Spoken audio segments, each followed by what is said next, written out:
Today we're going to talk about South Africa and what patriots here in America can learn from what the Christians are dealing with in that nation.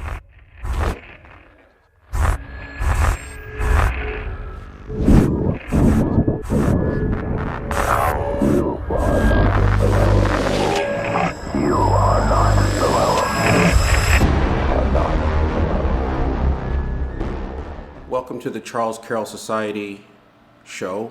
I am your host, the self-appointed bard of the American Readout.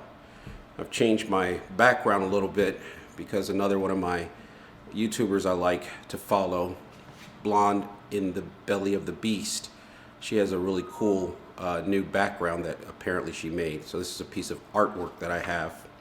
Please subscribe to this YouTube channel, and please also reach over and subscribe to the blog at charlescarrollsociety.com. You can't trust that YouTube is going to show you new videos. I've seen some videos that I've put up recently that you guys have not probably seen. That's why I think they're gone. They have low view counts. So one way to get around the globalist control of alternative media is to subscribe directly to the charlescarrollsociety.com blog.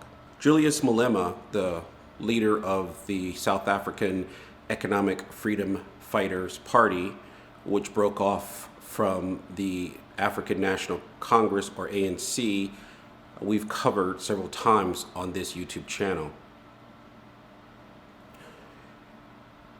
I am trying to cover what's happening in South Africa to provide support to the Christians and people over there who want to live in freedom, and they're under threat of genocide.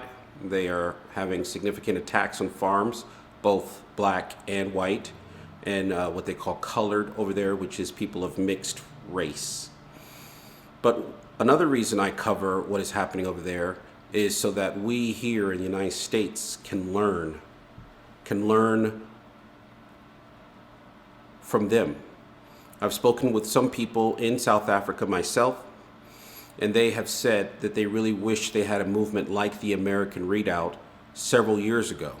Because right now, the patriots, those who believe in individualism and liberty and Christianity, Orthodox Christianity, are spread out all over the nation, although they do have a couple of small areas where they have many of these people who live together. The American Readout concept is political migration, which means that we are trying to encourage people to move to areas so that they can support each other in times of need. I found Julius Malema was recently thrown out of Parliament because he began to break the rules of their Parliament, which is like our Congress. He was attacking other members, black members of Parliament, who did not agree with his land confiscation plan, or seizing land without compensation, i.e. stealing it, and his plan to redistribute this land to others who have been historically disadvantaged, i.e. the blacks. They want to take land from the whites in South Africa, the landowners, and redistribute it. No. You don't like peace in Honorable any member. way. Honorable member. Nobody has complained about the speech of the speaker on the podium. From nowhere, you just want to appease and make the white monopoly capital and white racists to be happy about the issue of your stance on land. Honorable member. Nobody has complained to you, This is not honorable Deputy member. Speaker. This What is- are you trying to achieve? This is neither procedure. That's your problem. No You are even privilege. replying instead of making your a seat, ruling. honorable You are member. just Just asking whether the rules don't give you power to actually deal with the situation. We really cannot have a Tower of Babel situation here and have you not use your powers, which are enshrined in the rules. I don't think it's right for you not to use your powers, which you have. Honorable members, we are proceeding now. Deputy Speaker, can we raise a motion of no confidence on you? You get out of the chair, the Speaker goes back. You are degenerating the House. Every time you sit there, there must be something wrong with you. Can Honorable you please members. just get out here, Madam Speaker? You are proper. Ever since Zuma left, you are proper. This one must go. I think, honorable members, you are Go, man. violating. Go. You must go. And I request you that you go, honorable members. You must All of go.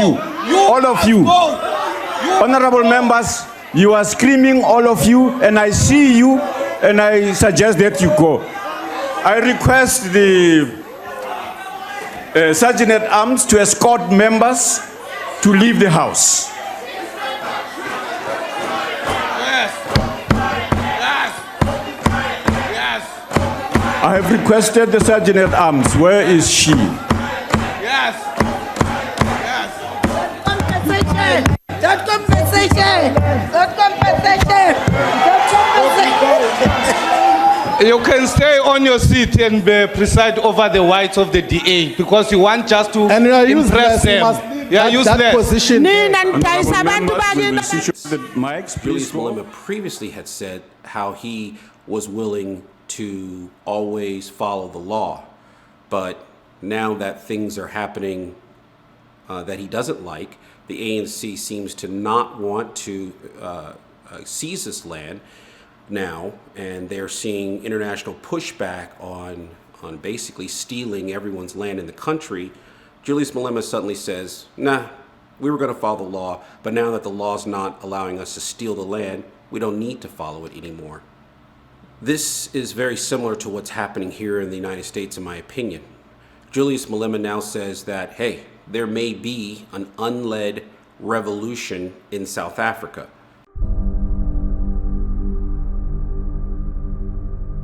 I don't know what's going to happen in the future. I'm saying to you, we have not called for the killing of white people, at least for now.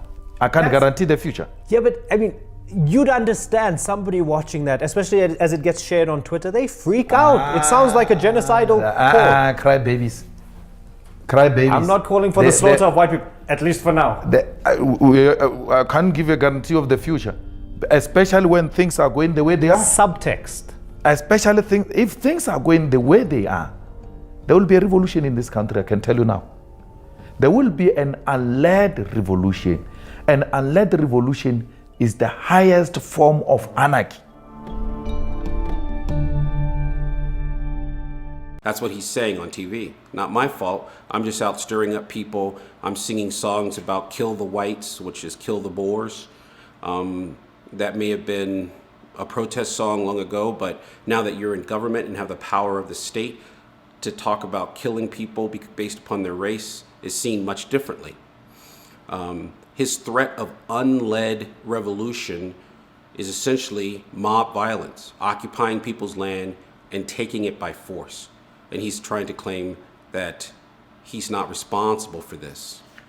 This is kind of a common communist and socialist tactic to use the law as much as the law will allow them to seize property, and then when it doesn't allow them to seize property more, guess what? They don't use the law. And I'll explain a little bit later in this video why I feel that that's so important. Maxine Waters, a congressman here in the United States, recently said, if you see anybody from the Trump cabinet in a restaurant, in a department store, or at a gasoline station, you get out and you create a crowd and you push back on them and you tell them they're not welcome anymore, anywhere. This is what the Democrats, who are the more socialist party in the United States, are encouraging people to do. Mob violence, which I find to be very similar, although somewhat less restrained, than what Julius Malema and the economic freedom fighters in South Africa are saying. Please remember that on the 4th of June 2017 in Alexandria, Virginia, James Hodgkinson attacked 24 Republicans and critically wounded the third most senior Republican in the nation. This is not politics of the normal. I think I have found a video, which I will show you guys. A group of hard left agitators affiliated with Black Lives Matter and backed up by Antifa the anti-fascist group, which in perfect doublespeak are the most fascist organization, disrupted a free speech event put on by the liberal American Civil Liberties Union at the College of William and Mary.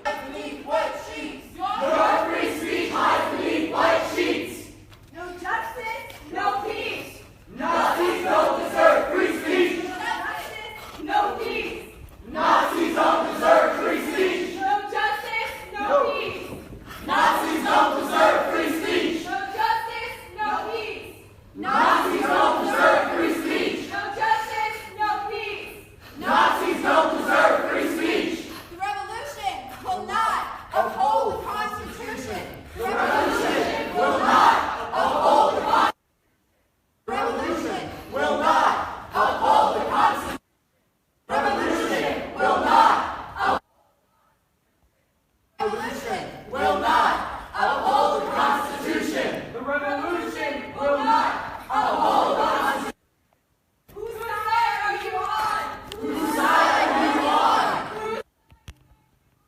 Whose side are you on? Whose side are you on? Whose side are you on? These people rushed the stage and prevented the guests from even speaking while chanting Antifa-like slogans about how bad the country is and how they need to shut down freedom of speech, which of course is guaranteed by our laws.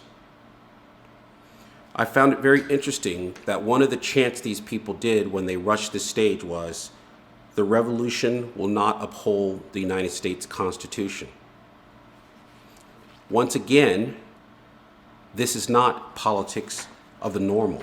Black Lives Matter, which is supported by these Antifa groups and financially supported by Soros-linked groups across the country, as we've seen from the lying legacy liberal media, has openly admitted that they are fighting against the freedom of speech, against other constitutionally protected rights like your gun rights here in the United States. This is not politics of the normal.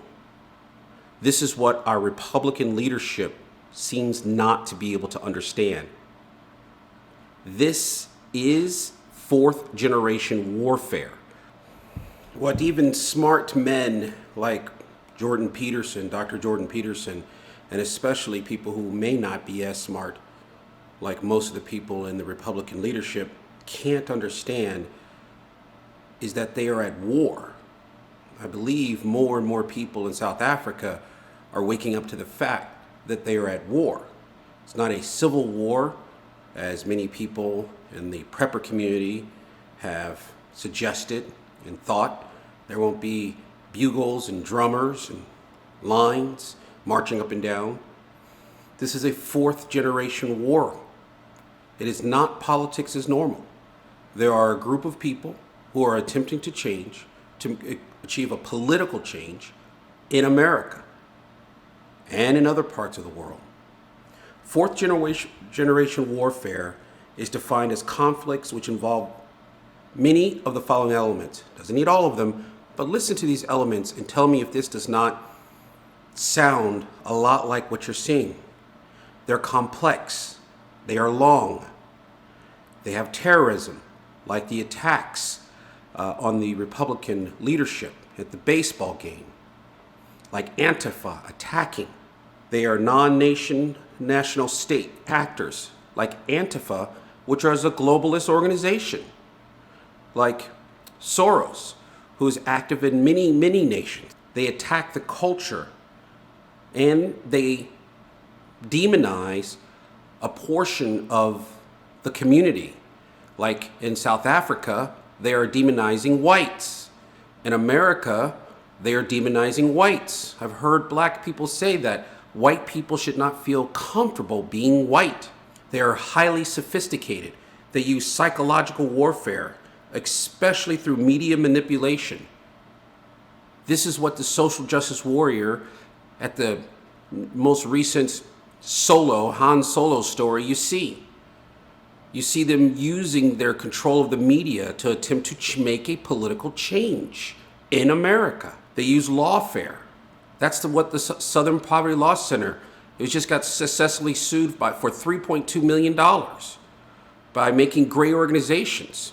They use their legal ability to influence. The entire generation identity was just deleted from Facebook. This is lawfare. They use all available pressures, political, economic, social, and in places, violence.